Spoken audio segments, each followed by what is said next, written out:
এটা তোমাদের fourth semester Calcutta university English honours DSC 5 এর মোস্ট ইম্পর্টেন্ট প্রশ্নগুলো বলে দেবো। সো অ্যান্ড যাদের প্রিপারেশন একদম খারাপ, যারা একটা করেও প্রশ্ন করে উঠতে পারোনি, চেষ্টা করো একটা করে অ্যাটলিস্ট করে যাওয়ার। অ্যান্ড এই ভিডিওতে আমি তোমাদের কিছু বেসিক প্ল্যানিং বলবো, যে প্ল্যানিংটা অ্যাপ্লাই করলে তুমি যদি কোশ্চেন্স কমনও না পাও তাহলে কিন্তু মোটামুটি তুমি সাফলি পাবে না, অ্যাটলিস্ট এটা তোমাকে গ্যারান্টি দিতে পারি আমি। সেটা কি ব্যাপারটা হচ্ছে কি, তোমাদের টোটাল পেতে হয় হচ্ছে কি তোমার 21.5 মানে 22 মতো পেতে হয় 75-এ। তো আমি যে প্ল্যানিংটা বলবো সেটা করে গেলে যদি কোশ্চেন্স কমনও না পাও তাহলে কিন্তু তুমি অনেকটা মার্কস পেয়ে যাবে। অ্যান্ড তুমি যদি খেয়াল করে দেখো, যারা প্রথম থেকে সাজেশনস দেখো, দেখবে আহ, তোমাদের কিন্তু আমি কোশ্চেন্স খুব একটা চেঞ্জ করি না। লাইক ধরো মক টেস্টের মধ্যে যে কোশ্চেন্সগুলো রেখেছি, ধরো পরে যদি ভিডিও পোস্ট করে, দেন আমি খুব একটা চেঞ্জ করি না বেসিক্যালি। ওটা খেয়াল করে দেখবে। অ্যান্ড 4 কোশ্চেন্স দেওয়ার যে ট্রেন্ড বেসিক্যালি আমি শুরু করেছিলাম, যাই হোক সব চলে যাচ্ছে এদিক ওদিক। এনিওয়েজ যাই হোক, তো বেসিক্যালি হচ্ছে কি তোমাদের থ্রু দ্য লুকিং গ্লাস থেকে মোস্ট ইম্পর্টেন্ট প্রশ্ন কোনটা করতে বলেছিলাম, এটা করতে বলেছিলাম। ঠিক আছে, আমি এখানটায় অনেকগুলো প্রশ্ন বেসিক্যালি ছিল। তো তুমি এর মধ্যে থেকে একটা কোশ্চেন্স ইজিলি 100% কমন পেয়ে যাবে। যদি বাই চান্স এখান থেকে কোশ্চেন্স না কমন পড়ে, ধরো এখান থেকে দিয়ে দিলে তুমি এটা করেছো, তখন কি করবে? যারা পড়েছো তো পড়েছো, খুব ভালো, দুটো ভালো করে পড়ে নিলে হয়ে গেল। যারা পড়োনি, একটাই করে যাচ্ছ, যদি বাই চান্স এই প্রশ্নটা না দিয়ে এটা দিল, তখন কি করবে? তুমি এটাই লিখে দেবে। কেন বলছি, এখানে দেখো মিরর ওয়ার্ল্ড দিয়েছি, অ্যালিসের ক্যারেক্টার দিয়েছি, আর হচ্ছে কি চেস গেমের কনটেক্সট দিয়েছি, আর হচ্ছে কি তোমার বলেছি as a story of growing up some features of fantasy world. এবার তুমি ধরো ননসেন্স লিটারেচারটা পড়ে গেছো বা সিম্বল বা একটা কম্বাইন্ড অ্যান্সার্স পড়ে গেছো, তো এই কোশ্চেন্সটা ডিসকাস করার সময় অবভিয়াসলি মিরর ওয়ার্ল্ডের কনটেক্সট তোমাকে মেনশনস করতে হবে, অ্যালিসকেও মেনশনস করতে হবে। তো সেই কারণের জন্য যদি পরীক্ষাতে এটা না আসে, ধরো এটা আসলো, তুমি এটাই লিখে দেবে, তুমি মোটামুটি 6-7 পেয়ে যাবে। তো ধরো 7 পেয়ে গেলে, কোশ্চেন্স কমন আসে, তাও কিন্তু তুমি মিনিমাম 7 মাস্ট পেয়ে যাবে বেসিক্যালি। 7 না পেলেও হচ্ছে কি যে তুমি 6 পাচ্ছ যদি এটা করো। তাহলে একটাই করে যাও, যদি কোশ্চেন্স কমন না পাও, যদি প্রশ্নটা এখান থেকে কোনো প্রশ্ন দিয়ে দেয়, তাহলে তুমি কিন্তু এটাই লিখে দেবে, তাহলে কিন্তু তুমি 6-7 মতো পেয়ে যাবে। ঠিক আছে, সাপ্লির হাত থেকে বেঁচে যাবে।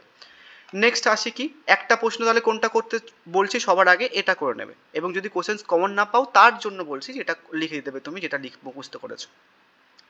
এবার আসে হচ্ছে কি যে আবোল তাবোলের কনটেক্সটটা। আবোল তাবোলে বেসিক্যালি হচ্ছে কি সব থেকে মোস্ট ইম্পর্টেন্ট প্রশ্ন হচ্ছে কি টাইটেলটা। তো টাইটেলটা করলে তোমার বিয়ের দাগের প্রশ্নটা হয়ে যাবে, মানে এক্ষেত্রে আর ওই যে মানে এটা মুখস্থ করে গেলে পরীক্ষাতে এটা আসলো লিখলে 7 মার্কস পাবো এমন কোনো ব্যাপার নেই বেসিক্যালি। যেহেতু ওটা সেপারেটলি ইম্পর্টেন্ট আমি রেখে দিয়েছিলাম, এবং কোশ্চেন্স পাচ্ছিলাম না যদিও, তো এই কারণে রেখে দিয়েছিলাম। তো টাইটেলটা যদি পরীক্ষাতে না আসে, এটা আসে, মানে এখানটা যতগুলো অল্প প্রশ্ন সবগুলো যদি আসে, আর তুমি ধরো টাইটেল মুখস্থ করেছো, লিখে দিলে তুমি কিন্তু ভালো মার্কস পাবে। ইভেন আমার কাছে যারা নোটস নিয়েছে তারা অনেকে হচ্ছে কি যে 15-13, যেটা ক্যালকাটা ইউনিভার্সিটির হাইয়েস্ট মার্কস। এবং তোমরা অনেকে জানো যে ক্যালকাটা ইউনিভার্সিটিতে তোমাদের নিউ সিলেবাস এবার first semester, second semester, even third semester YouTube community plus অফলাইনেও বলতে গেলে হাইয়েস্ট মার্কস আমার কোনো স্টুডেন্ট পেয়েছে। ও ভালো কথা, আর একটা কথা বলে দিই, কেউ যদি পড়তে চাও ফিফথ সেমিস্টারে, আমাকে এই যে নাম্বারটা আছে না, এই নাম্বার একটুখানি হোয়াটসঅ্যাপ করে নিও। আমি তোমাদের সব থেকে কম ফিজে পড়াই, বেসিক্যালি 450 রুপিস ফিজে তোমাদের 4টে ডিএসসি পেপার করাবো আমি। 4টে ডিএসসি পেপার মানে হচ্ছে কি তোমার যতগুলো ডিএসসি পেপার আছে ফিফথ সেমিস্টারে, 4টে ডিএসসি পেপার আছে বেসিক্যালি, এবং 2টো মাইনর পেপার পড়াবো, তোমার 6টা পেপার পড়াবো আমি। 450 মান্থলি ফিস। যারা পড়তে চাও ওপরে নাম্বার আছে, টেক্সট করতে পারো। অ্যান্ড নোটস কোয়ালিটি বলেও দিলাম, অ্যান্ড 3বারে হচ্ছে হাইয়েস্ট মার্কস দিন সেটা বলে দিলাম। তারপরে যদি মনে হয় যে দাদা না আমি তোমার কাছে পড়বো না, আমার একটুখানি বেশি টাকা আছে অ্যান্ড আমি অন্য স্যারের কাছে পড়তে পারো, সবাই ভালো পড়ায় বেসিক্যালি। যাই হোক, তো কি বললাম, তো হচ্ছে কি তুমি এই প্রশ্নটা করে নেবে, এটা করে নিলে বেসিক্যালি এটা হয়ে যাবে, এটাতে কোনো চাপ নেই। যদি ম্যাক্সিমাম মার্কস, যদি কোনো স্যার এই টাইটেলে যদি 13 দেয়, এবং তুমি যদি পরীক্ষাতে এটা আসো আর টাইটেলের অ্যান্সারটা লিখে দাও, মোটামুটি 13 না পেলে তুমি 12 মিনিমাম পেয়ে যাবে এখান থেকে বেসিক্যালি, বোঝা গেছে? এবং এটা করলে তুমি ননসেন্স হয়ে যাচ্ছে, প্লাস চিলড্রেন লিটারেচার হয়ে যাবে। এখানটা হচ্ছে কি তোমার Abol Tabol is much more than children literature, এটা হয়ে যাবে। স্যাটার অ্যান্ড কর্নার ইন্ডিয়া, এটা হয়ে যাবে। তারপর হচ্ছে কি তোমার আরেকটা কি প্রশ্ন আছে, consider Sukumar's Abol Tabol as a satire hidden beneath a world of fantasy, এরকম হয়ে যাচ্ছে, বা আইরনি হয়ে যাবে, বা পলিটিক্যাল স্যাটার হয়ে যাবে। ইভেন তো যদি ঘুরে ফিরে হচ্ছে কি ধরো ক্যারেক্টার্সগুলো দিয়ে দিল, যে আবোল টাবোলের মধ্যে যে ডিফারেন্ট ক্যারেক্টার্সগুলো রয়েছে দেন সেটা ডিসকাস করো, তাহলেও এটা লিখলে হয়ে যাবে। বাট এই যে চিলড্রেন লিটারেচারটা আছে না, যদি বাই চান্স চিলড্রেন লিটারেচার পড়ে তাহলে তুমি হয়তো অতটা মার্কস পাবে না। বললাম না যে এটা লেখো, এটা মুখস্থ করে গেলে যদি পরীক্ষাতে এটা আসে তুমি 11-12 পেয়ে যাবে, বা যদি বাই চান্স চিলড্রেন লিটারেচার দেয় তাহলে কিন্তু হয়তো 11-12 পাবে না, ওই 6-7 মতো পাবে, ঠিক আছে, যদি চিলড্রেন লিটারেচার দেয়। বাট তুমি যদি এটা করে নাও তাহলে অল্টারনেটিভ তো দুটো থাকবে, তো তুমি বেসিক্যালি এই করে নিচ্ছ, এই দুটো কম্বাইন করে, চিলড্রেন লিটারেচার বাদই দিলে তুমি, তো যদি পরীক্ষাতে পড়েও তুমি কিন্তু হয়ে যাবে তোমার। বুঝা গেছে? তাহলে কি বলতে চাইলাম, যে প্রথমে টাইটেলটা করে নেবে, তাহলে হচ্ছে কি টাইটেলটা করে নিলে এখানটা যতগুলো প্রশ্ন চোখের সামনে দেখতে পাচ্ছ সবগুলো হয়ে যাবে চিলড্রেন লিটারেচারটা বাদ দিয়ে। চিলড্রেন লিটারেচার যদি বাই চান্স আসে তাহলেও তুমি টাইটেল লিখে দেবে, বাট মার্কস একটুখানি কম পাবে। ওভারঅল সামারাইজ করে দিলাম ব্যাপারটাকে, বুঝা গেছে? আর তাহলে সব থেকে বেশি ইম্পর্টেন্ট প্রশ্ন কিন্তু এটা, এবং এটার মধ্যে কোনো খুব একটা ডিফারেন্স নেই। এবার আসি হচ্ছে কি তোমাদের এই প্রশ্নটাতে, টিনটিনের টিবেট থেকে। টিনটিনের টিবেটের সব থেকে মোস্ট ইম্পর্টেন্ট প্রশ্ন হচ্ছে কি যে এই প্রশ্নটা, ঠিক আছে? তুমি এটা করে নিও, এখান থেকে এটাই কমন পেয়ে যাবে। অ্যান্ড সবাইকেই বলছি আমি, শুধু যাদের প্রিপারেশন খারাপ তাদের জন্য বলছি, প্লাস যাদের প্রিপারেশন খারাপ তাদের জন্য বলছি। তুমি যদি চাও তাহলে এখান থেকে জাস্ট একটাই করে যেতে পারো, একটা কি দুটো করে যেতে পারো বেসিক্যালি। কোনটা কোনটা করবে, একটা হচ্ছে কি টিনটিনের ক্যারেক্টার। টিনটিনের ক্যারেক্টারটা বললাম ঘুরে ফিরে দেয় বন্ড অফ ফ্রেন্ডশিপ, বা অনেক রকমভাবে ফ্রেন্ডশিপের কন্টেক্সটটা ঘুরে ফিরে দেবে। আমি তোমাদের দেখবে এই প্রশ্নটার সঙ্গে যখন অরিজিনাল সাজেশন পোস্ট করছিলাম অনেকগুলো অর প্রশ্ন লিখেছিলাম, সেগুলো কাইন্ডলি একটু দেখে নেবে, তাহলে বুঝতে পারবে যদি প্রশ্ন এদিক ওদিক ঘুরে ফিরে আসে। এবার এই প্রশ্নটা করে নিলে না কাইন্ড অফ এটা হয়ে যাবে, মানে লাইক হয়ে যাবে মিনস হচ্ছে কি ধরো তুমি পরীক্ষাতে টিনটিনের ক্যারেক্টার আসলো এবং তুমি ধরো টিনটিনের ক্যারেক্টারই লিখে দিচ্ছ, তাহলে তুমি হয়তো 15তে 13 মার্কস হয়তো পেলে। এবার ধরো টিনটিনের ক্যারেক্টার না আসে এই প্রশ্নটা আসলো আর তুমি এটা পড়ে গেছো, তাহলে হচ্ছে কি ওই কনটেক্সটে লিখলে, মানে ধরো এই প্রশ্নটা আসলো তুমি টিনটিনের ক্যারেক্টার লিখছো, তাহলে হচ্ছে কি তুমি হয়তো ওই 7-8 মতো পাবে। তো যারা একটা করে পড়ছো যদি বাই চান্স কোশ্চেন স্লিপ করে, ধরো এটা না দিয়ে এটা দিয়ে দিল, তুমি কিন্তু এটাই লিখে দেবে, টিনটিনের ক্যারেক্টারটা লিখে দেবে। এবং বাদ বাকি অল্টারনেটিভ প্রশ্নগুলো দেখে নিও, সাসপেন্স আর mystery, dangerous journey and adventure, বা rescue expeditions, eastern locations, use of humour and Tintin, বা অ্যাডভেঞ্চার স্টোরি বা গ্রাফিক্যাল নোভেল, বিভিন্নভাবে ঘুরে ফিরে দেয়।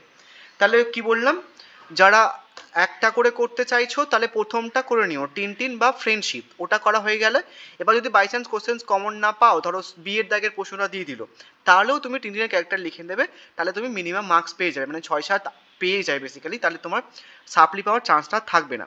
এটা করে এসো না যে ছেড়ে আসবে না, ওটা করবে না কিন্তু, বুঝা গেছে?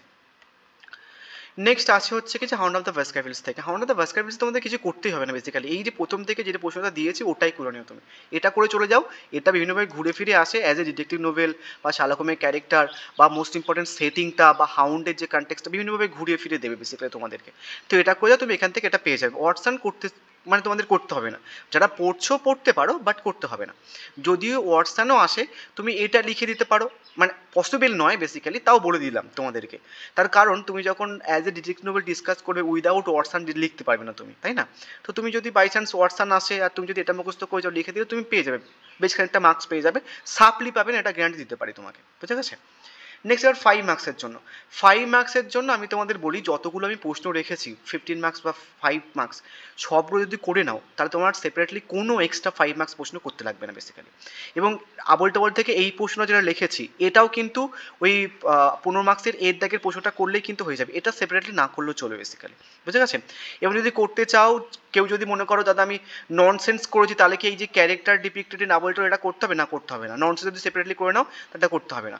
আদারওয়াইজ এর দেখে যে টাইটেল দেখেছে সেটা করে নিলে এটাও কিন্তু হয়ে যাবে তোমার, ঠিক আছে? সেপারেটলি আবোল টাবোল থেকে ওই দুটো প্রশ্ন করতে চাইলে সেপারেটলি করতে পারো, আদারওয়াইজ একটা করতে চাইলে হুইচ ইজ ভেরি এনাফ, আর কিছু করতে হবে না, বুঝতে গেছে? এবং অ্যালিস থেকে এটা দেখে নিতে পারো, আমি একটা প্রশ্ন রেখেছিলাম আমার মানে অনেক অ্যানালাইসিস করার পরে। ইউজুয়ালি তোমরা দেখবে টোটাল গোটা ইউটিউব বলো অফলাইন বলো কেউ 5 মার্কসের প্রশ্ন কম নিতে পারে না। আমি কিন্তু তোমাদের যতগুলো 5 মার্কস দিয়েছি তার মধ্যে থেকে যত এই কটা সেমিস্টারের মধ্যে 5 মার্কস কিন্তু কমন দিয়েছি আমি বেসিক্যালি। তো আমার 5 মার্কসগুলো একটু সিরিয়াসলি নিও। যাই হোক, এবার আছে ইএতি। অ্যান্ড তোমরা না চেষ্টা করবে ইএতিটা একটু সেপারেটলি করার যদি পারো, আর যদি না পারো টিনটিনের ক্যারেক্টারটা করে গেলে যদি বাই চান্স ইএতি আসে লিখে তুমি বেশ কয়েকটা মার্কস পাবে, মানে 5-6 মার্কস পেয়ে যাবে। বা চেষ্টা করবে ইএতিটা করা, ঠিক আছে? নেক্সট এই প্রশ্নটা করতে পারো, আদারওয়াইজ বাদ দিতে পারো। তাহলে আবার ওভারঅল একটা সামারি বলে দিই তোমাদের এখানটায়, মানে ওভারঅল বলে দিই। মোস্ট ইম্পর্টেন্ট একটা প্রশ্ন করতে চাইলে এই প্রশ্নটা করবে, যদি বাই চান্স এই প্রশ্নটা আসে তাহলে যেটা মুখস্থ করো সেটা লিখে দেবে, তাহলে বেশ খানিকটা মার্কস পেয়ে যাবে। বোঝা গেছে? নেক্সট আসে হচ্ছে কি যে আবল তাবল থেকে, আবল তাবল থেকে সব থেকে গুরুত্বপূর্ণ প্রশ্ন এটা, এটা আগে করবে, এটা করা হয়ে যায়। যদি বাই চান্স এই প্রশ্নটা আসে তাহলে কোনো সমস্যা নেই, এটা যেটা মুখস্থ করো সেটা লিখে দেবে, হয়ে যাবে। যদি বাই চান্স চিলড্রেন লিটারেচার আসে তাহলে সেটাও লিখে দেবে, তুমি কিন্তু বেশ খানিকটা মার্কস পেয়ে যাবে। এবার এই দুটো কোশ্চেন্সের মধ্যে কোনো ডিফারেন্স নেই। বোঝা গেছে? এবার আসে হচ্ছে কি টিনটিন টিবেট থেকে, টিনটিন টিবেটে এটা সব থেকে বেশি ইম্পর্টেন্ট প্রশ্ন, আর একটা করতে চাইছো এটা করবে। যদি বাই চান্স হচ্ছে কি যে এই প্রশ্নটা আসে তাহলে তুমি এটা লিখে দিতে পারো, কোনো সমস্যা নেই, তুমি কিন্তু বেশ খানিকটা মার্কস পেয়ে যাবে। ক্লিয়ার? নেক্সট হচ্ছে কি hound of the Baskerville, sound of the Baskerville থেকে একটা প্রশ্ন দিলাম, এই প্রশ্নটা মোটামুটি ভালো করে যাবে, এটাই পেয়ে যাবে তুমি। যদি বাই চান্স এই প্রশ্নটা আসে তাহলে কিন্তু এটা লিখে দেবে, বেশ খানিকটা মার্কস পেয়ে যাবে। যদি আমি 6 করেও ধরি, 6 ইন্টু 4, 4 6 24 মার্কস, ইজিলি তুমি সাপ্লির হাত থেকে বেঁচে যাবে। যদি আমি এটা বলছি কোশ্চেন্স নর্মালি ঘুরিয়ে আসলে, তোমরা একটা করে করেছো তো প্রথম প্রশ্নটা, ওটা যদি বাই চান্স না পাও সেটার কথা বলছি, তাহলে মোটামুটি 6 করে মিনিমাম পাবে। এবার যদি তুমি যেটা মুখস্থ করেছো প্রথম এক যদি ওটাই পড়ে যায়, তুমি হচ্ছে কি যে 11-12 ইজিলি পেয়ে যাবে। বুঝে গেছে? আমি জাস্ট বাই চান্সের জন্য বলছি এটা। So thank you so much. যদি কেউ না বুঝতে পারো আমাকে বলো, তাড়াতাড়ি রাত্রেবেলা একটা লাইভ ক্লাস নিয়ে নেবো, যার যা কনফিউশন জিজ্ঞাসা করতে পারো, ঠিক আছে? কমেন্ট করে জানাতে পারো। So thank you.